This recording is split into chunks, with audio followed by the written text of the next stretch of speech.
Olá, boa tarde para você que a partir de agora acompanha com a gente mais uma edição do Painel Regional. Não é? Sempre de segunda a sexta-feira estamos ao vivo a partir da 1h30 da tarde e a nossa reprise às 7h30 da noite até o dia 26, não é? Porque depois, do dia 27 em diante, termina o horário eleitoral desse segundo turno da eleição presidencial e a gente volta, não é, para o nosso horário da reprise, o horário habitual da reprise, às 20 horas, às 8 da noite. Então, de segunda a sexta, 1h30 da tarde, reprise 7h30 da noite até o dia 26. E aos sábados, uma edição do Painel Regional às 3 da tarde. Aos domingos, você acompanha a gente às 17 horas. 5 da tarde, sempre com as personalidades da região e do Brasil, passando por aqui, debatendo, discutindo, aprofundando os assuntos, os temas importantes aqui da Baixada Santista, os assuntos, claro, que fazem a pauta nacional também. Painel Regional que nessa edição já conta aqui à minha esquerda com o segundo suplente, não é, da bancada do PSB na Assembleia Legislativa, o ex-vereador, professor Fábio Nunes está aqui com a gente. Na sequência vamos ter aqui ao lado do Fabião já o vereador Marcelo Del Bosco, do PPS de Santos, já está se acomodando aqui à esquerda do professor Fabião. E a bancada feminina aqui à minha direita, né, com muito prazer recebendo novamente a professora cientista política, a Olívia Pérez. Você participa sempre conosco, né? O telefone para você é o 3014-5281, sempre com a sua mensagem, com a sua opinião, não é? E perguntando e questionando da maneira mais democrática que for possível, da maneira mais democrática do mundo, né, os nossos convidados. Lembrando sempre que pelas redes sociais você tem à sua disposição Painel Regional, facebook.com/Painel Regional, consertando, né, facebook.com/Painel Regional TV, facebook.com/Painel Regional TV. E também lembrando a você que nós estamos em tempo real pelo site da TV Santa Cecília, não é? O Santa Portal. Você clica lá no ícone do Painel Regional e acompanha a gente online. E programa encerrado, você sabe, ele vai para o YouTube, não é? Você revê os trechos mais importantes, os trechos mais interessantes, ou o programa por inteiro, se você assim desejar. Eu vou destacando, como sempre a gente faz na abertura, as manchetes aqui dos nossos parceiros, como é o caso do Diário do Litoral, DL, que traz na capa a manchete óbvia, não é? Presidenciáveis sobem o tom a 10 dias da eleição, referente, claro, ao debate que aconteceu ontem no SBT. Fabião recebe, por favor, aqui um exemplar, passa ao Marcelo Del Bosco e eu trago também um exemplar à professora Olívia, nossa cientista política aqui presente ao Painel Regional, e destaco também a manchete desta sexta-feira do Gazeta de São Paulo, jornal que circula por todo o estado, capital, interior, enfim. Mais de 80% das rodovias do país não são pavimentadas, né? É realmente lamentável o que acontece pelas rodovias do Brasil afora. O Fabião recebe, por favor, aqui um Gazeta, o Marcelo recebe lá na ponta. Eu passo aqui a Olívia Pérez também. E dando meu boa tarde aqui já aos nossos convidados. Olá, Fabião, prazer recebê-lo. Parabéns aí pela votação na última eleição. Obrigado por estar conosco, tudo bem? É uma honra, Edgar. Faz tempo que não venho. Dar os parabéns aí pelo jornal, que a mídia, ela é uma das formas de você promover essa regionalização que a gente tanto quer, a metropolização. E cada vez que você fala painel regional, tenho certeza que ecoa na casa das pessoas aqui da região inteira, dando esse caráter de uma região unida, coesa, integrada, que é o que a gente quer. Esses novos municípios que têm em torno de 1.800.000 habitantes, ele tem uma importância estratégica do ponto de vista do turismo, da indústria portuária e uma estratégia política.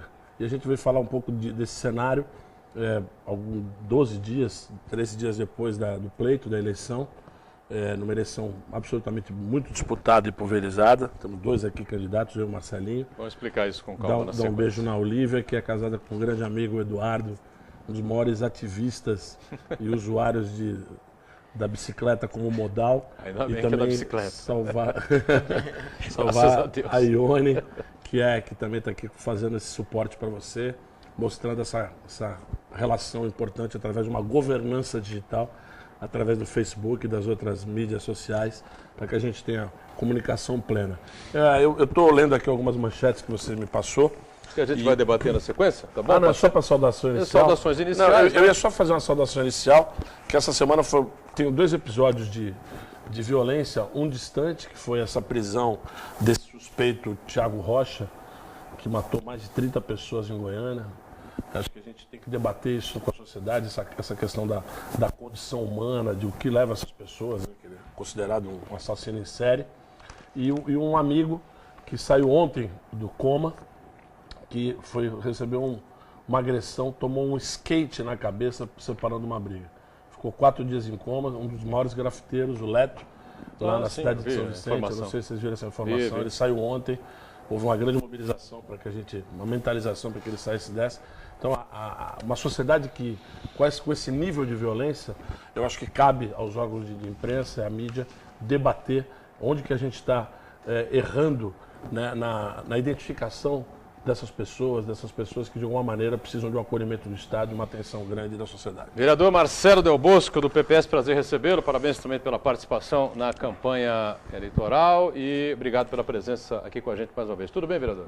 Tudo bom, eu que agradeço. Boa tarde a todos, boa tarde meu amigo Fábio, a Olívia, todos presentes à mesa. Muito obrigado por esse convite e espero que nós possamos aí debater aí assuntos importantes para a nossa região e também para o país. Perfeito. Olívia Pérez, obrigado pela presença. Tudo bem, Olívia? Tudo bem, Boturão. Boa tarde, professor Fabião, o vereador. É um prazer participar de mais essa edição do programa.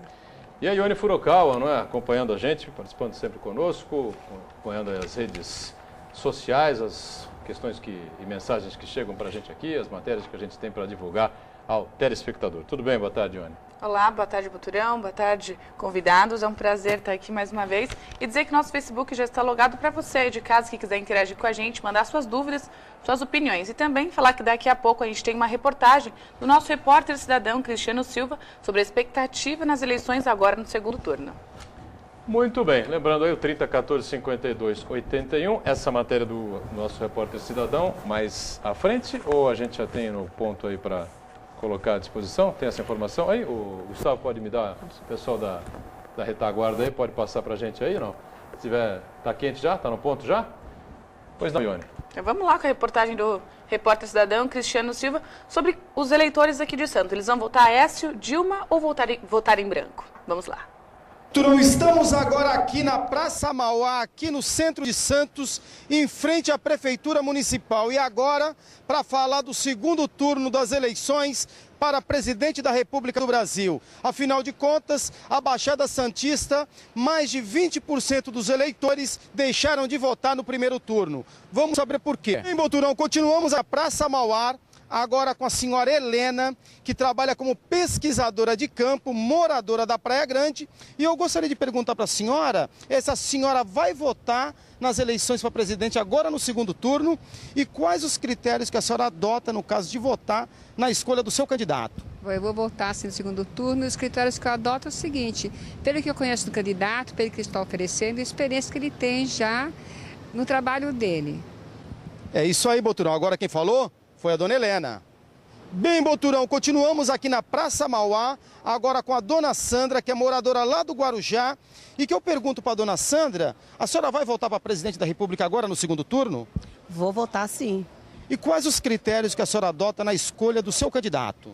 No momento estou sem expectativa nenhuma, até porque estou desempregada, né?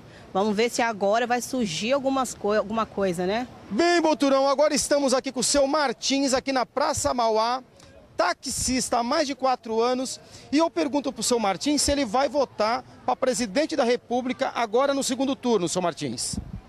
Claro que sim, claro que sim. E quais os critérios que o senhor utiliza para escolher o seu candidato? Muito fácil, não tem nada funcionando bem, sem falar nome. Educação está mal, saúde está mal, a política está mal, a polícia está mal, não tem nada funciona direito, só esse critério. Nada vai bem. É, Boturão, agora quem falou é o taxista, hein? Fica aí, imagens, Marcos Guerreiro, eu, repórter cidadão, aqui em frente à Prefeitura de Santos, para o painel regional. É com você, Boturão. Muito obrigado, nosso Cristiano, repórter cidadão, pelas ruas e praças aqui da cidade de Santos, né, trazendo aí informações e opinião das pessoas a respeito do pleito do próximo dia 26, segundo turno das eleições presidenciais. Pessoas estão bem informadas. Que avaliação você faz, Olívia, a respeito disso, antes do Fabião e do Marcelo Del Bosco, né, que são políticos, correm atrás dos votos, enfrentam os eleitores e coisas piores ainda do que os eleitores. Olha, é muito rico ouvir o comentário da população, porque dá para tirar vários indícios para tentar entender melhor o sistema político e como as pessoas se relacionam com o sistema político. É difícil determinar o voto do eleitor, né? Você tem umas teorias que vão falar que o voto do eleitor é racional, portanto, se ele é beneficiado diretamente, ele vota naquele candidato, e você tem outras teorias falando que o voto é muito mais um componente emocional. A gente já sabe, de acordo com os últimos estudos, que o voto no Brasil tem relação, não é uma relação de causa e efeito, mas tem alguma relação com renda e escolaridade.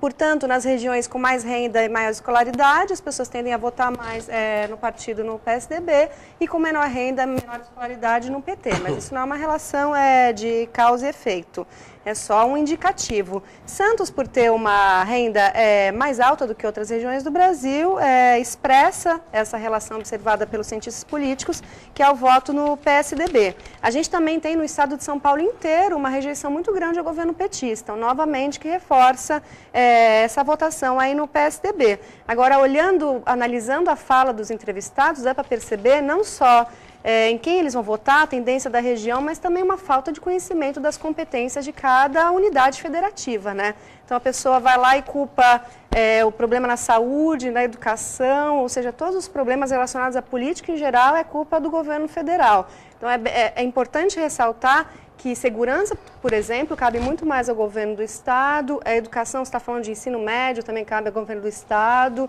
e outros assuntos cabem ao governo federal. E esse sentimento de rejeição da política não é só por causa dos escândalos envolvendo o governo do PT, é por causa de um distanciamento entre representantes e representados em todas as esferas.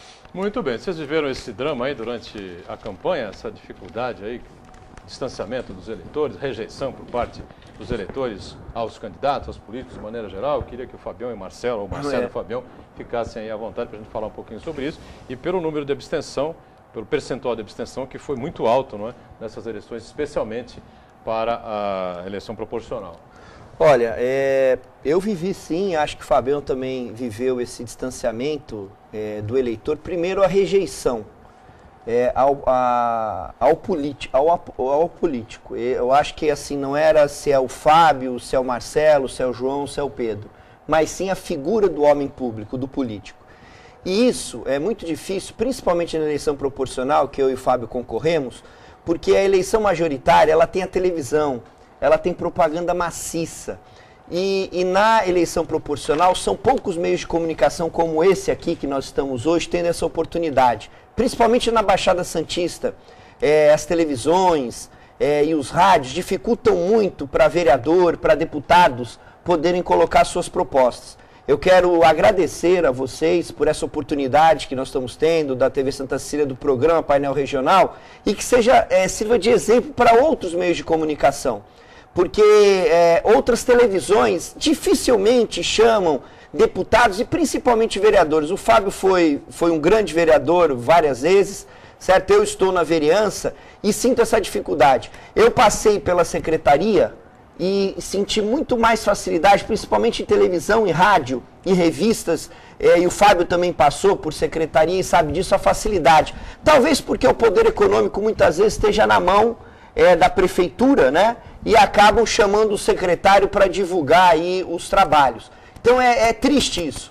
É triste porque mostra, eu vejo aqui, eu vejo, por exemplo, a votação do Fábio Alexandre Nunes, que hoje deixa de ser deputado, fica numa suplência, mas deixa de ser deputado. E na primeira vez na história da nossa cidade, por pouco, nós ficamos sem nenhum representante. Em cima da hora, por 92 votos, nós tivemos aí a presença do Paulo Corrêa, que aqui em Santos só teve 10% da votação dele total. Um pouquinho mais de 10% da votação total. Então, assim, eu fico preocupado com isso. Por quê? Porque a Baixada, que nem o Fábio disse, é muito importante no cenário nacional e estadual, mas cada vez está perdendo a representação. E uma coisa é bom lembrar, esse distanciamento também enfraquece as pessoas que querem fazer política de uma forma séria, de participar do processo. Desanima muito, Olívia, desanima bastante um político que quer participar, que tem tudo correto, que leva a sério o seu trabalho, muitas vezes ser expulso de um lugar. No meu caso não tive isso, mas alguns colegas tiveram essa forma de serem tratados como alguns bandidos, que acabaram se reelegendo, que acabaram se reelegendo ou que acabaram se elegendo com compra de votos, realmente com curral eleitoral.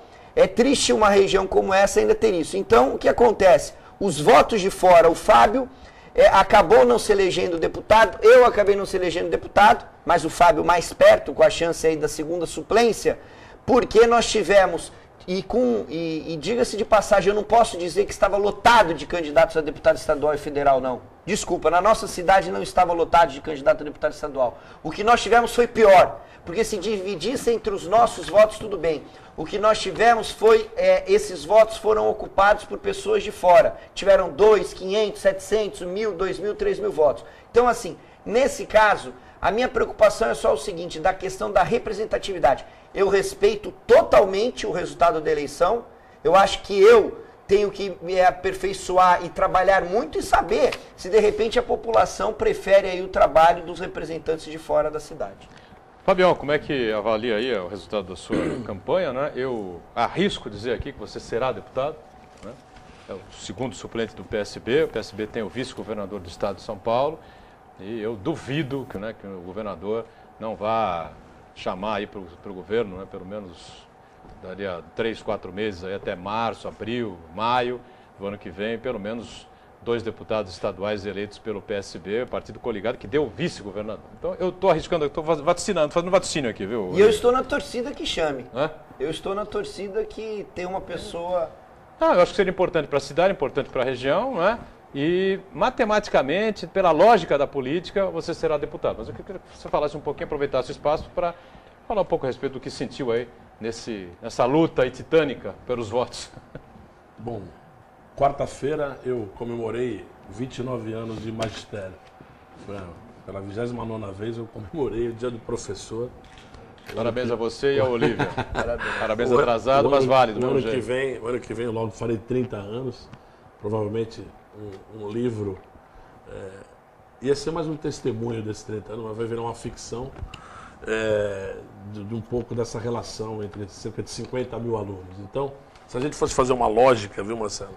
Bem cartesiana, poxa, o Fabião teve 50 mil alunos, vai ter 50 mil votos. Mas eu tenho que lembrar que entre esses alunos, o irmão do prefeito Paulo Alexandre Barbosa foi meu aluno, a esposa dele, com certeza não puderam votar em mim em função da realidade partidária. Mas eu estou brincando dessa maneira. Eu sei bem o que o Marcelo está falando, essa foi a minha 6ª campanha. Eu tive 3 campanhas vitoriosas e 3 com insucesso parcial. Porque eu costumo dizer que quando você, de alguma maneira, você consegue viabilizar, acho que a palavra é essa, Marcelo, viabilizar o teu nome sim, não é dentro de uma legenda partidária, para oferecer à sociedade, você tem que ter um conjunto de variáveis, de forças operando favoravelmente. Primeira delas, os entes queridos, a família, o Marcelo a primeira vez quando foi eleito não era nem casado, hoje é casado, tem pai, ou seja, é pai, teve um neném agora. A minha esposa que está comigo há 23 anos, ela sabe muito bem a loucura que é isso, a gente abrir toda a nossa família, eviscerar as famílias, a vulnerabilidade disso. Então, você tem que estar emocionalmente muito bem amparado pelas famílias, ter um grupo de pessoas que você estabeleça uma relação de confiança e competência.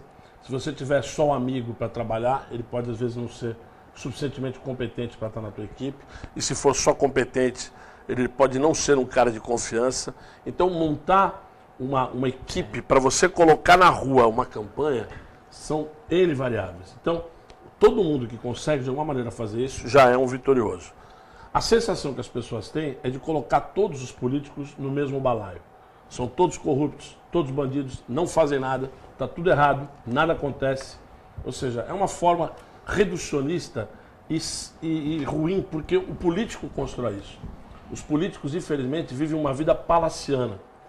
Eu costumo falar isso, vivem uma vida palaciana, uma realidade não condizente com o que se ganha. Eu não sei qual é hoje os vencimentos do vereador, eu não sei, tirando cerca de 8 mil reais. O líquido é da 7.600. 7.600 reais.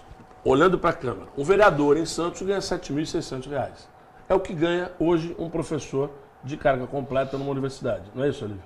de 40 Depende aulas. da universidade. Umas 40 aulas, nas públicas, ele vai trabalhar sim. muito. As particulares agora, algumas estão com restrição do tempo que a gente trabalha. Exato. Agora, o salário da universidade é uma exceção. A grande parte dos professores Sem estão aí dúvida, no sem ensino dúvida. fundamental e Mas médio. eu estou falando por quê?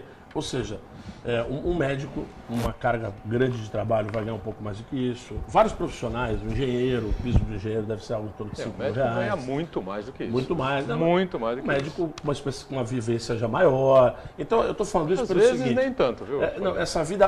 por que eu falo isso? Eu estou comentando a questão da relação do político junto à sociedade. As pessoas têm uma aversão. Tem gente que negava... Até passaram uma cena do Aécio esticando a mão para o cidadão numa varanda, se não me engano. Músico, né? E o cara virando Em as Minas. costas, em Minas Gerais, né? Então, Final do primeiro turno. Né? Isso, para mim, foi corriqueiro.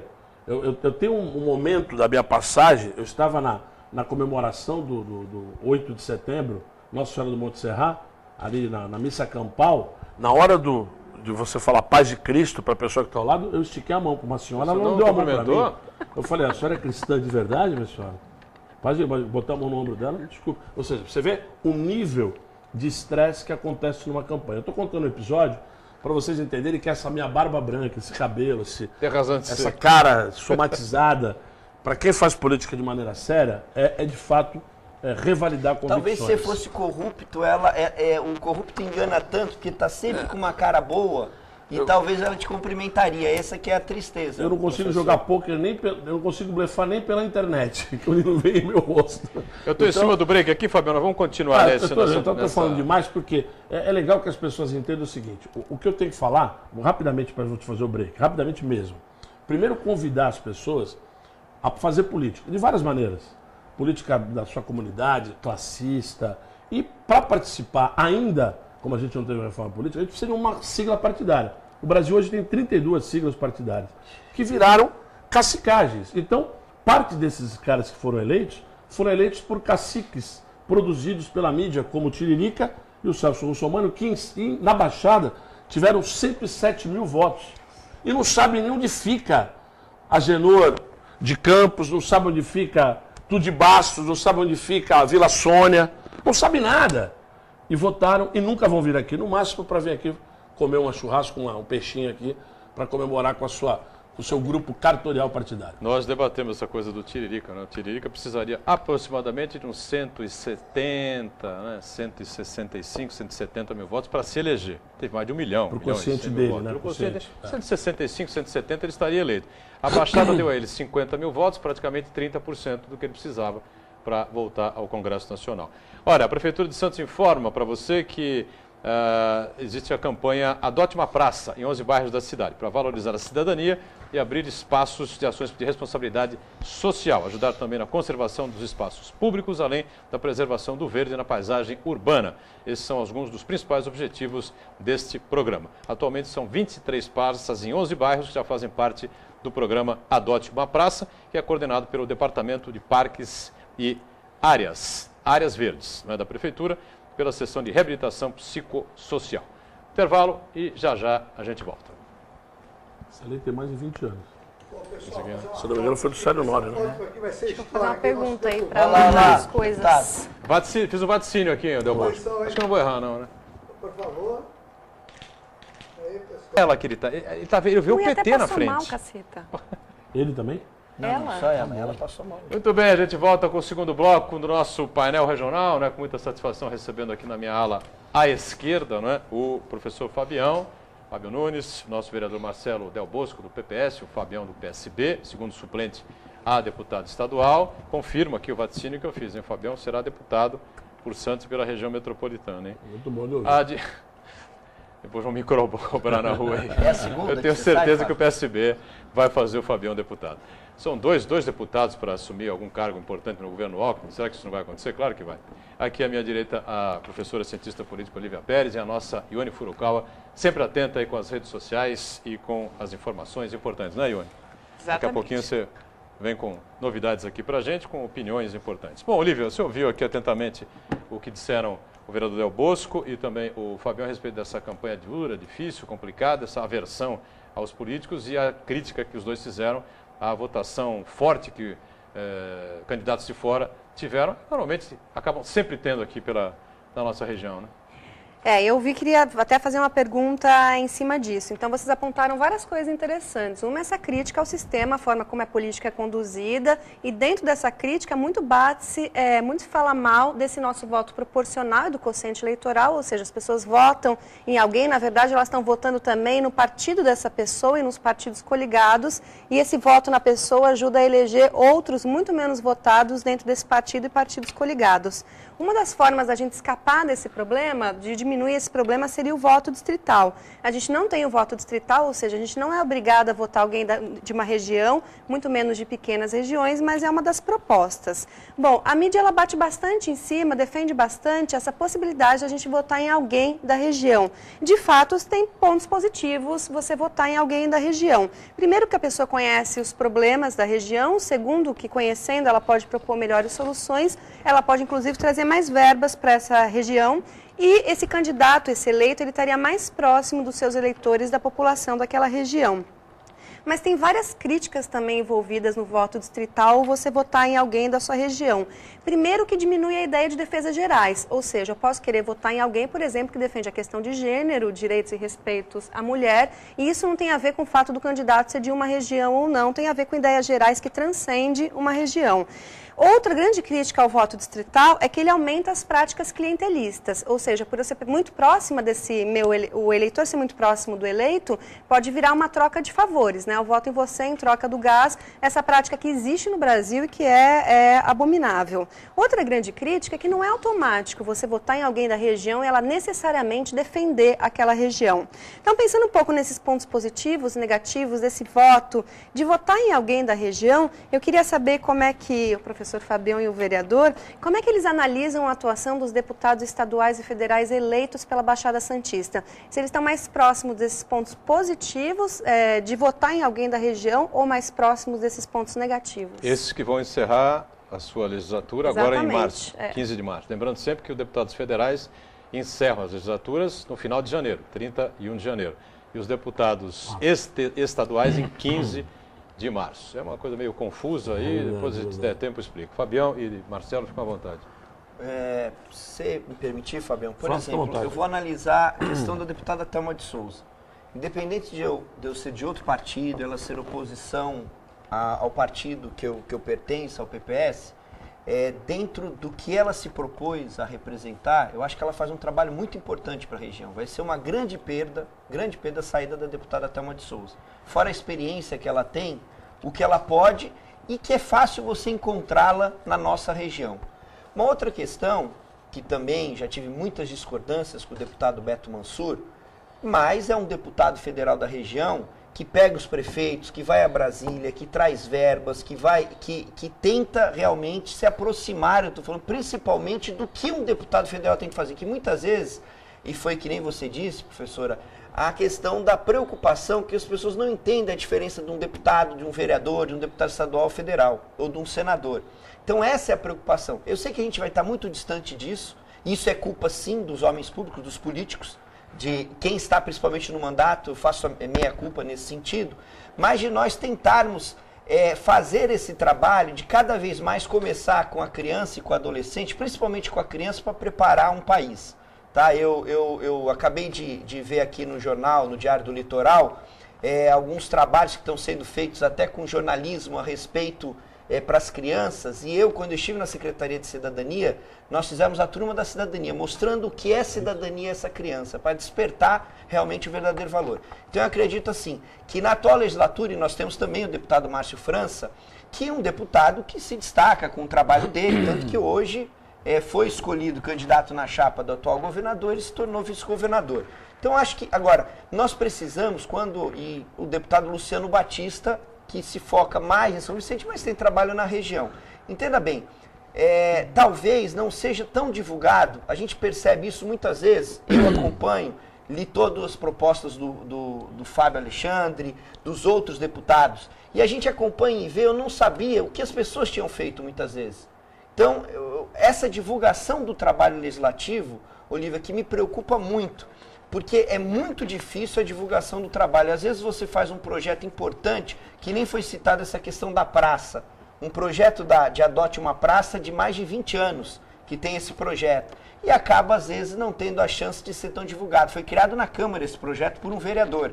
Então, esses pontos que, através de vocês, e vocês fazem esse papel, que eu falo programa, vocês fazem esse papel, vocês chamam, independente de partido político, independentemente se é contra ou a favor do governo A ou B ou C. Você vê, eu estou aqui sentado hoje aqui, não sou um dos deputados eleitos da região, estou, lógico, do lado de um futuro deputado. Estou começando a acreditar nessa ideia. Não, torço por essa... Segundo vaticínio. Torço por essa questão, mas dizer o seguinte, estou tendo a oportunidade aqui de falar sobre eleição. Então, esse ponto. Agora, você me fez levantar uma tese aqui importante, é verdade. Eu sou a favor do voto distrital, mas nós temos que pensar nisso que você comentou. Se você vai discutir, já que você está num Congresso Nacional ou numa Assembleia, que é uma questão mais ampla, e você discutir alguns pontos, algumas teses que são levadas, questão de gênero, questão de projetos específicos, você acaba perdendo essa chance de votar numa pessoa como essa. Acho que é uma discussão ampla, mas nós temos que começar essa discussão que muitas vezes não é realizada. Perfeito. Fabião, quer acrescentar alguma coisa? Eu quero falar bem exatamente em cima dessa história aí. Você levantou alguns senões aí da questão do voto, como é que fala? Distrital, bem interessante. Eu queria fazer um raciocínio com você. A cidade de Santos tem 430 mil habitantes. Você sabe mais ou menos quantos nascimentos nós temos por dia? Não. Eu vou falar. Foi o último dado que eu lembro. 15 nascimentos. E quantas mortes? 18. Morre mais do que nós. Por essa lógica, a nossa população estaria o quê, fala? Diminuindo. Ela não cresce há 20 anos. Mais ou menos. De 412 para 427, por aí. É um 0, alguma coisa por cento de crescimento real. É uma cidade ilha, uma cidade já muito estabilizada, apesar de ter essa movimentação imobiliária. Mas por que eu estou te contando isso? Por que não decresce? Porque as pessoas vêm morar aqui. São santistas por escolha. E essas pessoas, por exemplo, vieram de Presidente Prudente. Lá eles têm relações políticas familiares. Então a história do voto na cidade de Santos já é uma história de voto para fora. O Beto Mansur, numa das falas dele que vi durante a campanha, ele falou que 80 mil votos dos votos santistas vão para deputados de fora. Mas esses vão para fora são pessoas que moram aqui, mas que têm essas capilaridades, ou por questão classista, ou pela você falou da política de gênero, de juventude, ou seja... Então, a história do voto, ela é muito interessante. Os meus 29.968, quase 30 mil votos, eu tive 23.600 votos em Santos. E 6.300 votos fora de Santos. 2.000 em São Vicente, que é uma cidade lindeira, uma cidade onde eu tenho várias relações, trabalhei muitos anos lá como professor, tenho amigos, relações familiares. Então, assim, quando a gente pega essa história do voto, o voto distrital parece uma tentativa de criar a representatividade desrespeitando a opinião e o direito de eleitor dessa escolha livre. Isso, então, esse seria o maior entrave a uma aprovação do voto distrital. Vou dizer uma coisa aqui, eu vou repetir o que já disse em outra oportunidade aqui e que o vereador Marcelo Delbosso citou na primeira intervenção dele, elogiando a gente aqui no painel regional. Estes programas, como era o programa O Opinião, não é? Que lamentavelmente foi retirado do ar, aliás, foi retirado do ar com este jornalista na apresentação, infelizmente. Né? A âncora afundou naquela oportunidade. Mas eles já queriam derrubar, já queriam matar o programa há muito tempo, fizeram tudo para tirar o programa do ar. Foi lamentável para a cidade, para a região, enfim. O Notícias em Debate também saiu do ar. Está no ar, mas num horário ruim, não é? O Paulinho sabe o que eu quero dizer, se estiver acompanhando a gente, enfim. Não é difícil para a pessoa assistir. Ou seja, esse tipo de programa que dá espaço para o debate político, para aprofundar, para trazer aqui os vereadores, para discutir os problemas, não é? Para eles serem questionados pelo telespectador, líderes comunitários, não é? Empresários, enfim, colocar a região, não é? Em debate, não é? Abre espaço para isso, não é? E faz com que as pessoas que participam aqui, os políticos, os empresários, sejam como for, não é? Tenham visibilidade, tá certo? Você veja o percentual de votação que determinadas figuras tinham ou tiveram na época que a Opinião estava no ar, não é? E agora o emagrecimento, não é? Dos eleitos aqui pela região metropolitana. Ou seja, este tipo de programa, né, colabora com a região metropolitana. Essa é a nossa função, esse é o nosso objetivo. Então, por isso que a gente conclama, né, todos os políticos, as lideranças e tal, E as participem próprias- com a gente, os né? próprios Que agendem, apoiadores, ajeitem as suas agendas direitinho, né? Não fiquem com história, minha agenda, porque o horário isso não existe, gente. A gente está aqui para abrir espaço, para debater e para fazer com que a região seja discutida, aprofundada, os temas importantes. Bom, nós estamos... Alguma coisa aí? Tem bastante coisa já chegando aí. Você fica à vontade aí. Uma perguntinha do Nelson da Aparecida. Pergunta para a professora Olívia. Na opinião dela, por que cada vez mais está aumentando o número de votos brancos e nulos? E se ela é a favor da não obrigatoriedade do voto? Bom, tem vários pontos positivos e negativos com o voto ser obrigatório ou não. Os estudos já comprovam que quando o voto é obrigatório, as pessoas trabalhadoras com menor renda e menor escolaridade, elas votam. Ou seja, se o voto não fosse obrigatório, ganharia muito mais candidatos próximo das pessoas com maior renda e mais escolarizada, porque as mais escolarizadas vão ter mais interesse e iriam votar mais. Então, nenhum partido de esquerda vai defender que o voto não seja obrigatório, porque o voto obrigatório acaba atraindo votos para ele. Esse é um dos motivos porque a gente nem se discute a questão do voto obrigatório ou não. Particularmente, já sou contra, porque eu já vi que não funciona o voto ser obrigatório, já que as pessoas, ao votar, teoricamente teriam que se informar, mas elas não se informam, né? Os custos dessa informação é alto, o sistema político brasileiro é confuso, e aqui eu não estou colocando só a falta de interesse, mas diversos motivos que levam as pessoas a não se informarem, e aí acabam votando em pessoas que realmente não as representam.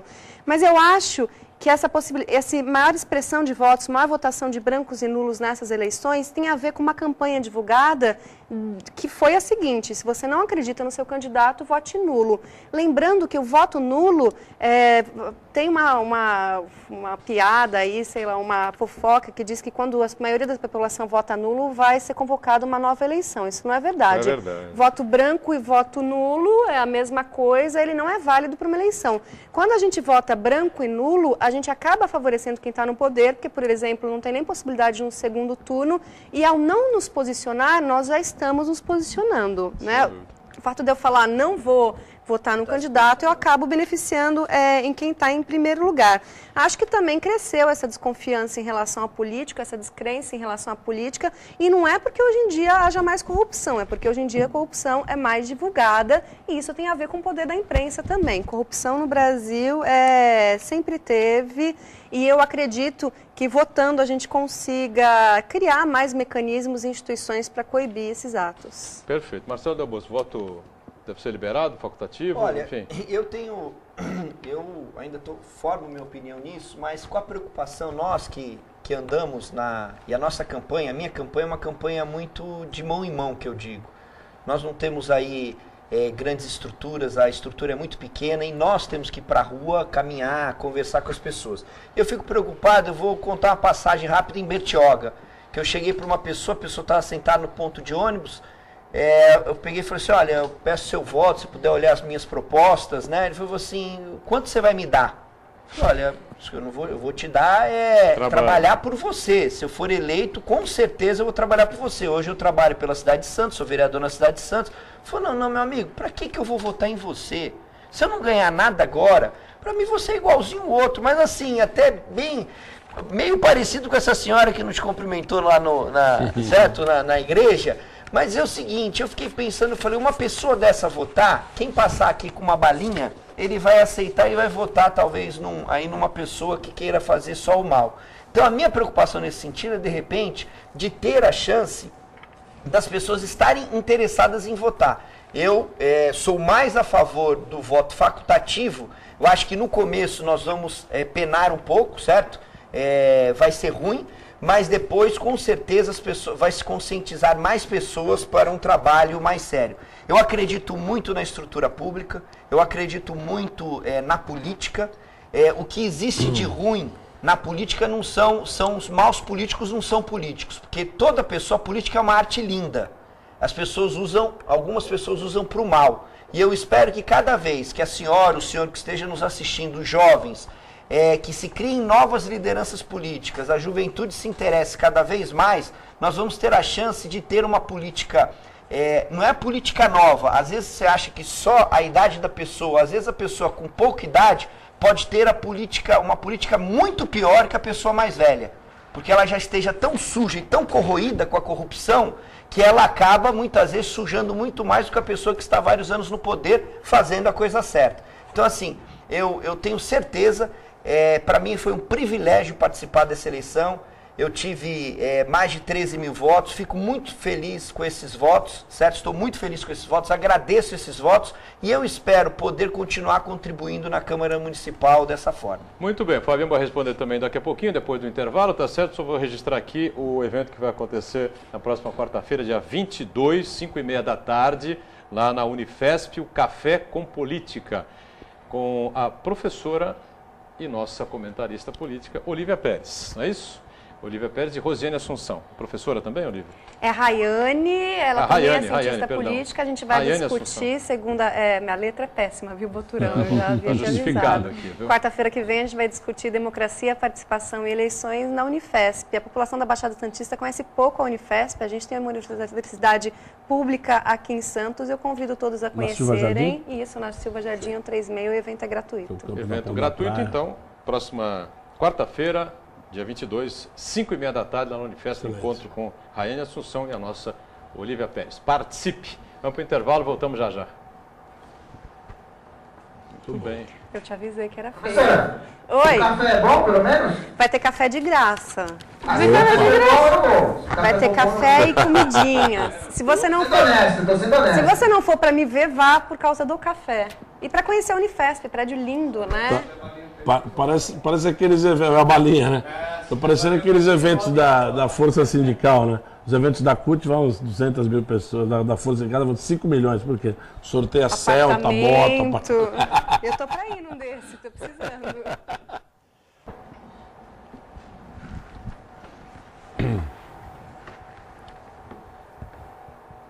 Muito bem, terceiro e último bloco desta edição do Painel Regional. Aqui à minha esquerda você está acompanhando as participações sempre importantes. Professor Fabião, do nosso vereador Marcelo Del Bosco, do PPS, Fabião que é do PSB, né? A Olívia Pérez aqui à minha direita, ao lado da nossa Ione Furukawa, aqui daqui a pouquinho, e com mais perguntas e participações de telespectadores. Eu queria que o Fabião fizesse uma avaliação em cima do que a Olívia falou. O Marcelo já disse a respeito do fim do voto obrigatório, né? Do voto facultativo para a população de maneira geral. E rapidamente também que o Fabião comentasse, o Marcelo também, sobre aquilo que a Olívia me lembrou há pouco, nessa possibilidade de fusão entre vários partidos, né? Inclusive o PSB e o PPS. PSB, PPS, PHS, né, Olívia? Ouvi a possibilidade aí de haver a fusão, vou até complementar a sua pergunta, de haver a fusão do PSB, né, o partido do professor Fabião, com o PPS, do vereador, com o PEN, com o PHS. Tenho várias perguntas, várias curiosidades. Primeiro, o PSB está no momento de união ou ele está no momento de racha, já que o ex-presidente, o Roberto Amaral, criticou essa aproximação com o PSDB? Segundo, o PPS ele não perde o espaço assumindo a identidade, a sigla do PSB? Terceiro, essa aproximação então de PPS com PSB com o PSDB, porque provavelmente vai apoiar o PSDB, o PSB e o PPS, eles estariam mais distantes de um governo de esquerda, já que carrega o nome socialista no seu nome, ou, na verdade, o PSDB é que está mais se aproximando com o ideal de esquerda? E quarta pergunta, será que vocês não estão caminhando para o centro aí, se juntando ao PEN e o PHS? Rapidamente dá para resumir essa coisa toda aí? Até às 11 horas. Bom, dá para dar tese, né? Longa. Na verdade, assim, muito claro, eu sou totalmente a favor do voto facultativo. Essa obrigatoriedade do voto, ela parece que ela fere a própria Constituição, né? Essa coisa da obrigatoriedade dos deveres e direitos do cidadão. E algumas pessoas têm a leitura que o voto já é facultativo, porque a punição é módica, é simbólica, né? Então, descaradamente, pessoas vão viajar assim no período eleitoral, que bom, dá pra gente, tá todo mundo votando, o lugar que a gente vai viajar tá mais vazio. Ou seja, hotel mais barato. Hotel mais barato. Então, assim, é uma loucura. A gente que vive a política no dia a dia, sensibilizar essas pessoas em torno dessa retomada do interesse pela política é um dos papéis principais do legislador, do político. Porque o que está faltando? Está faltando políticos inspiradores. O último político inspirador que eu conheci, ele faleceu há 2 meses aqui muito perto da gente. Eduardo Campos? O Eduardo Campos. Então, quando já juntando essa resposta do voto facultativo, que eu sou totalmente favorável, o político tem que ser inspirador. Por que a gente teve uma grande massa de votos brancos, nulos, de abstenções? Porque os nomes que foram viabilizados, eu falei já da viabilização, não inspiraram a população em torno dessa renovação que a eleição representa. A fusão aí. É importante porque quando se critica, os cientistas políticos criticam, como é que pode, 2014, no mundo hipercapitalista, existir um PSB, um partido social, desdenhando, né? Desdenhando. Eu costumo ter uma resposta pronta e muito simples. O que a gente precisa ter é um Estado exemplar. O que é o Estado exemplar? Como é que o Estado, que tem que fiscalizar a atividade do segundo setor, atividade empresarial, como é que ele vai ter moral para fiscalizar se ele não é exemplar? Se ele é doente, se ele é corrupto, se ele é falho, se ele é deficiente.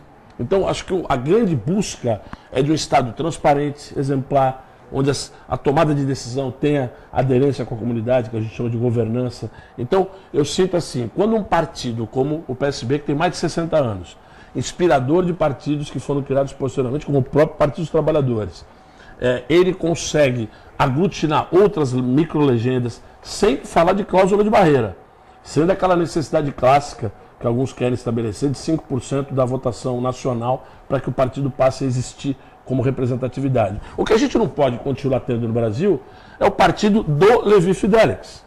O partido como é o nome do cara do PEN, que não conseguiu nem ser eleito deputado, perdeu pro próprio Adilson Barroso. O cara são donos. Eles ligam para você e falam, olha, aquela menina que foi, não sei se ela foi eleita, aquela Renata Abreu, que foi eleita deputada federal pelo PTN. O pai dela e ela são donas do partido, do PTN. Então isso não pode existir mais. Ligam para você, candidato, a gente fez um levantamento, te ligaram também, eu era a cara do Marcelo. A gente tem que falar a verdade pro povo, é isso que é a função da mídia. Então, os partidos são cartoriais, ponto. Quem é que tem que falar? Falar aqui na frente da TV. Esses partidos são partidos de pessoas, não de ideias, não de manifestos, mas sim partidos de pessoas. Esses partidos que estão fazendo a fusão com o PSB são partidos que têm ideários, uns são micropartidos. O PPS acabou ficando sem espaço de representatividade porque não dá para ficar... A Marina está vivendo um dilema muito grande com a Rede de Sustentabilidade. O partido não é da Marina. A Rede de Sustentabilidade é um grupo de pessoas, entre elas Walter Feldman e outras lideranças, Guilherme Leal, dono da Natura, Oded Gragé, pessoas que acreditam no destravamento da política tradicional para fazer um novo modelo de política. Marcelo Del Bosco complementa com relação à função do PPS. Foi muito rápido porque o Olívia fez uma pergunta muito longa. Em primeiro lugar, é o seguinte, a vinda nossa para o PPS, desde 1999, foi a vinda através do deputado Roberto Freire, presidente nacional, que hoje é deputado federal para São Paulo, não conseguiu a reeleição, uma grande perda para o partido e para o Brasil, tá? Isso eu deixo bem claro aqui. Só que assim, eu acho que hoje, com todo esse mecanismo, está se procurando fortalecer algumas siglas. Você, principalmente no Congresso Nacional, você acaba sumindo, né? Hoje, quando se instalou no regimento interno da Casa a votação de liderança e na Assembleia ocorre isso, no passado não, no passado os deputados participavam, hoje não, os líderes, depois você vai lá meio igual bonequinho.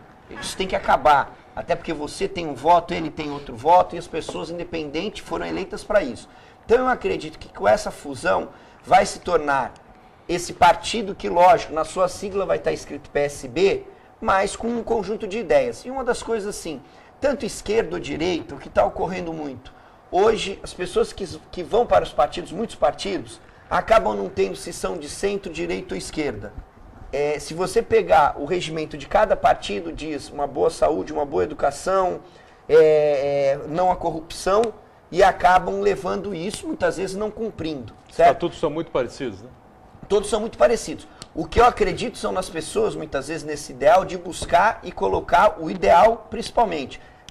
Comungo da frase, da fala do Fábio, com a questão do Eduardo Campos. Eu tive a oportunidade de estar com o Eduardo Campos, era admirador do avô, Miguel Arraes, que foi deputado com meu pai, o doutor Miguel Arraes, e o Eduardo passava isso pra gente, conversando, independente de se era um vereador ou se era um presidente da República, ele olhava nos seus olhos. Eu acho que isso falta muito ao político, de acreditar e de mostrar realmente o valor do ideal. Ione Furukawa, pois não, Ione, o que temos mais por aqui? Uma pergunta da Lorena do Campo Grande. Por que os políticos investem tanto esforço em campanhas milionárias e depois somem e não colaboram com os munícipes? Campanhas milionárias não é bem a especialidade aqui dos nossos convidados.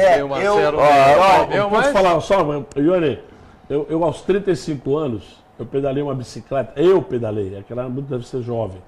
Em 2000, as pessoas olhavam, olha, o próprio candidato pedalando riam. Riam porque já desconstruía aquela visão, porque não existiam essas bicicletas. Então, uma das primeiras bicicletas que criaram, dizem que eu fui um dos primeiros, não criei para isso. Criei porque eu achei genial a ideia e funcionou. Fui eleito, fui o 12º votado. Então, assim, Ione, tem muito candidato melhorado. Tenha certeza, você sabe de onde vem esse dinheiro. Tá, esse dinheiro ele vai ter que ser, de alguma maneira... Da corrupção, pode falar. Exatamente, do processo de corrupção, de favorecimento de empreiteiras. Então, assim, eu tenho muitas empreiteiras que doaram dinheiro para a campanha. A minha campanha, a gente está fechando, não sei se já fechou a tua, não vamos chegar a 100 mil reais, acho que 86 mil reais de fundo de captação de recursos para ter 30 mil votos. Tem candidato que gastou 4 milhões e não teve isso. Então, assim, isso muito dentro, difícil. Né, o candidato, por fora, você não sabe nem quanto. As campanhas viraram um jogo fiduciário, uma questão econômica. E isso é muito ruim para a democracia. A Lorena tocou num assunto importantíssimo e ela seguramente está atenta a essa questão. Eu queria só fazer uma colocação. Lorena, importantíssimo que você colocou. Eu gostaria que as pessoas prestassem atenção realmente nessas campanhas milionárias, analisassem. E ver uma reportagem do G1, tem o ex-vereador Tenório, em Roraima, que se elegeu, é um índio que se elegeu agora senador da República, enfrentando lá os coronéis da política, Romero Jucá. E ele foi andando de localidade em localidade, cumprimentando as pessoas. Riam muito da cara dele. E ele se elegeu senador, deixando vários para trás, né? Várias pessoas para trás. O que eu digo só é o seguinte, é preocupante, porque essas campanhas milionárias ainda atingem muito o nosso país. E às vezes acaba desmerecendo o candidato que não investe. Dessa forma, muitas pessoas acabam não tendo a chance de podermos representá-las. Pois não, Ione, mais uma participação aí com a gente? Da Glória do Macuco. Fabião, seu trabalho é bem forte com jovens alunos e também nas redes sociais. Como você faz para utilizar essas ferramentas e evitar os contreiros da internet? O contreiro crítico, ele é a mola propulsora. Primeiro, acho que não passar recibo, você respeitar a opinião das pessoas. Eu recentemente manifestei que a minha tendência de voto é votar nulo, porque nenhum dos dois candidatos me inspiram, nem a dona Dilma com o seu Temer, nem o Aécio. Aí os caras, você vai desrespeitar o teu partido? Eu falei, não é desrespeitar. O partido, como a própria Olivia falou, está rachado. O presidente do partido, Roberto Haddad, que anunciou o apoio a Aécio, 2 dias depois ele anunciou a votação, Roberto Amaral. Não foi Roberto Haddad, não. O Roberto Amaral anunciou... Ex-presidente agora, né? Não é mais presidente. Está no processo de transição. Tem um grupo lá rachando. A própria Erundina também manifestou que era uma posição, extremamente um retrocesso, conservadora. Essa manifestação. Mas ela vai votar nulo também? Erundina? É o diferencial. Eu não sei se ela vai votar nulo, não posso falar por ela. Então hoje a minha tendência, eu não consigo ser conivente com esses erros cometidos, às vezes não só pelo Partido dos Trabalhadores, mas essa negligência da operação da máquina que aconteceu no governo, tá? E o governo do PSDB, que seja o novo que aconteça. Então, a internet é uma super ferramenta, mas não basta, viu, Ione? Não basta. Se você acreditar que só a internet vai eleger, você está iludido. Porque o próprio Facebook, ele criou uma ferramenta que, pela lei eleitoral, você não pode usar o Facebook para divulgar, para impulsionar suas comunicações. Então, você fica girando ali em torno de um universo muito mínimo. Mesmo assim, né, daquele seu total, você só tem 20%, exatamente. 10% a 20%. Então é muito perigoso só acreditar nisso. Eu acho que essa mistura da eficiência da rede de comunicação, com a presença na rua, com a identidade que você cria junto ao eleitor, é o que de fato viabiliza uma eleição. Professora Olivia Pérez, 30 segundinhos para um balanço desse segundo turno. Bom, queria... Bem rápido. Duas palavras. Balanço do segundo turno? Você já fez a declaração de voto, Olivia? Desculpa. Não, eu não declaro voto. Estou te dando 30 segundos para você fechar o programa. Eu acho que os debates, essa discussão, elas refletem muito como são as relações sociais no Brasil. Nossas relações são pautadas na violência. A gente se xinga, a gente não trata bem o outro, a gente bate. Então, tudo isso está refletindo nessas eleições que está sendo tudo muito violento. Mas eu sou a favor de uma cultura de paz, de mais respeito ao outro. Por isso, eu gostaria de ver muito mais respeito, não só entre os candidatos, mas também quem está debatendo na internet. Você não precisa votar no meu candidato para ser meu amigo. É interessante que haja pluralidade. Uma sociedade que só concorda é uma sociedade burra. Muito bem, eu vou fechando aqui, agradecendo muito as participações importantes do nosso professor Fabião, do Marcelo Del Bosco, Fabião do PSB, Marcelo, vereador do PSB. Obrigado aos dois, parabéns aos dois pelas importantes participações na campanha eleitoral. Pode ser que seja PSB. Pode ser que seja PSB mais à frente, não é? Vamos aguardar. Obrigado a Olívia Pérez, participação sempre importante conosco, a nossa Ione Furukawa e a você que acompanhou a gente mais uma vez. Painel Regional de segunda a sexta, ao vivo, né? 1h30 da tarde, reprise 7h30 da noite. Sábado tem Painel Regional às 3 da tarde e aos domingos às 5 da tarde. Obrigado, tchau.